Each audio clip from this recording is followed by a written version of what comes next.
Thank you so much. Thank you so much, Rep. Johnson. Thank you so much, Rep. Rader, for gathering us today. It is wonderful to continue the good work that Rep. Cook started, and we are so grateful to have all of you here today. I want to give a special shout out to my friends at Connecticut Food Share because they just had their Walk Against Hunger this past weekend, and I have to tell you, when I moved here nearly 30 years ago and started participating in that event, I really hoped it would have ended by now because we should have tackled this by now and figured out how to eradicate hunger in our state. But unfortunately, we have to keep going and keep moving forward in order to ensure that everyone gets the nutrition and the food that they need. The school meals are incredibly important. We're starting with breakfast. If we had our way up here, I think we would fund all school meals. As we know, for each family, that would save per child $1,000 in their budgets. And so we know that that is something that is happening across the state. As Rep. Johnson just said, Fairfield County is seeing a really large uptick. I represent another area that's considered to be one of the wealthier parts in the state, the Farmington Valley.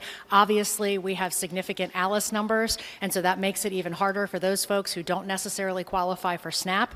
And speaking of SNAP, you know, we really have to ensure that we are making sure that everybody that can possibly stay on SNAP stays on SNAP, because while we are so grateful for our food banks and our food pantries, even with client choice, that is not enough. And we have to ensure that people have the ability to take a gift card or an EBT card, go to the grocery store, and make the decisions that are right for their family when it comes to food and nutrition.